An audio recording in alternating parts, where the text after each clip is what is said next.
The call of the sea has fascinated man down the centuries. The seaways have taken him to strange lands and strange climes. Today, officers of the Indian Merchant Navy proudly sail our ships into ports all over the world.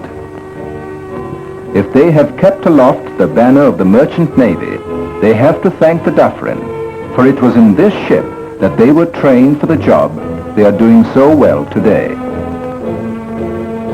And now these young men, who have just passed the matriculation examination, have come here in answer to the same call. They have made their choice. The sea will be their career, and so here they are on the training ship Dufferin, which trains young men for a sea career.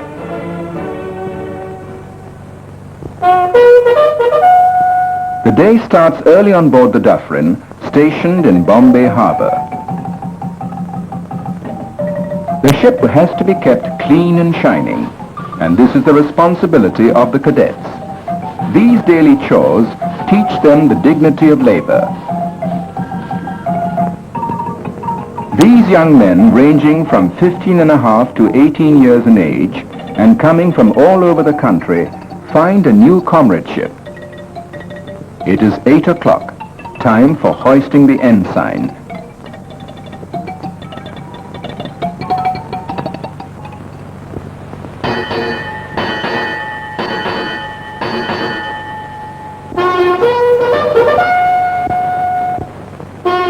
All work stops for a minute as cadets and officers alike stand to attention and salute the flag. The captain superintendent speaks to the newcomers and tells them of the high traditions laid down by the cadets of Dufferin in the past. These traditions of service and integrity are sacred, and each new trainee takes an oath of allegiance and promises to live up to the high traditions.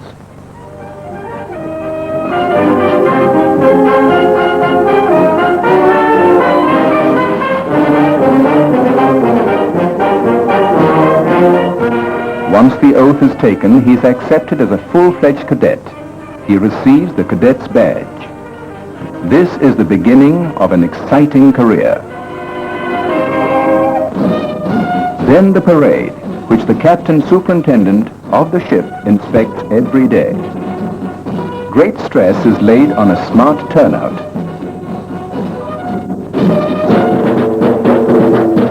A sea career calls for physical fitness, and every care is taken to see that the cadets develop a strong and healthy physique.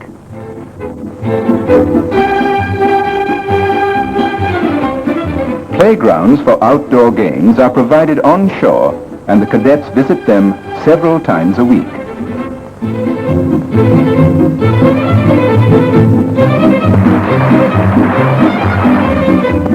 Swimming, of course, is a must for every sailor. The 2 years training is academic as well as professional. Developing qualities of leadership forms an important part of it. The academic training includes subjects like geography, science, mathematics, and current affairs apart from English and Hindi. The modern seafarer doesn't have a simple sailing boat to manage. He must learn to operate an ocean liner, a massive and complicated product of science and technology.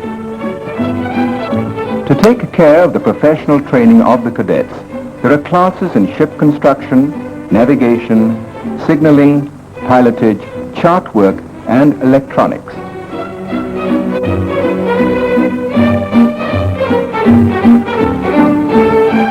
Considerable expense is incurred on the training of these cadets, who are carefully selected on the basis of a qualifying examination held all over India and an interview. The government of India bears a major portion of the expense, about 5,000 rupees per cadet annually. Each cadet has to spend, on an average, less than 1,000 rupees a year himself. Besides, there are many scholarships offered to deserving students.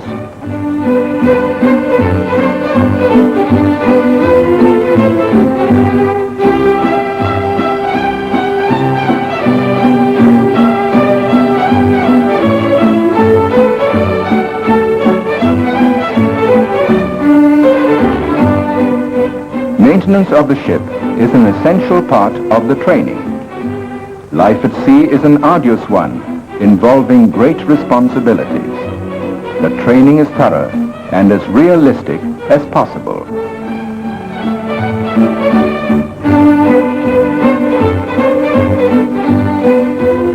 When there is a man overboard, there is no time to lose. There must be split-second coordination of all jobs, for the man must be saved, even if it's only a drill.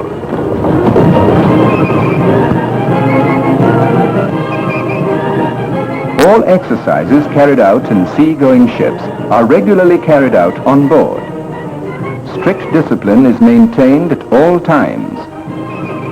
Once the training is over, these young men can become well-paid officers in the merchant navy with a bright future and opportunity to see the world. But life on the high seas lacks some of the comforts and amenities available on shore. These officers in the making get used to this early in their careers. So far, about 1,600 men trained in the Dufferin are serving in Indian and foreign shipping companies and port trusts, besides the Indian Navy and other services. Some 80 cadets are admitted for training every year. A number of seamanship tests form part of the training. These tests are designed to promote initiative, qualities of leadership, self-reliance, adaptability, and team spirit. The last is most important. Cadets are constantly reminded that they have to work as a team if they have to keep the ship going. In fact, all competitions on board are designed to develop team spirit. The cadets are divided into 6 groups called tops. Each top is assigned a particular section of the ship. All competitions are between the groups and not between individual cadets. The cadets are under the constant, though unobtrusive, supervision by members of the training staff.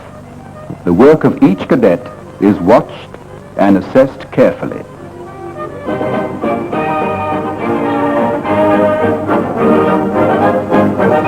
Discussions and debates help the cadets to organize their thoughts and express them effectively. These are qualities which go to make a good officer. It is sunset. The day's work is over. It is time for recreation. A comfortable lounge with facilities for indoor games is provided in Dufferin.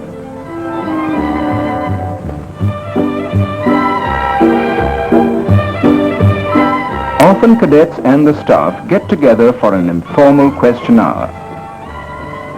These sessions not only help the cadets to increase their general knowledge, they help the teacher and the taught to know each other better.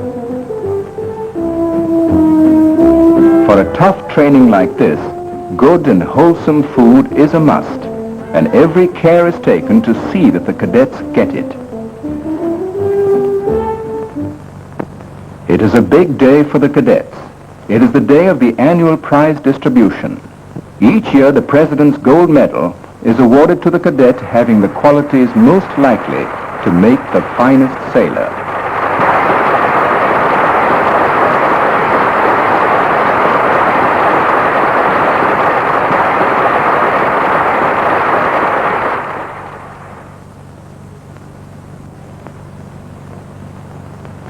The time has come to say goodbye.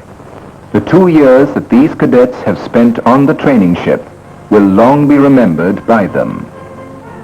Now they're off to join the distinguished brotherhood of India's steadily growing merchant navy. In good time, they will take command of their ships. Wherever they go, they will be the country's unofficial ambassadors, and the training they received on board the Dufferin will stand them in good stead. Yes, these cadets are all set to answer the call of the sea.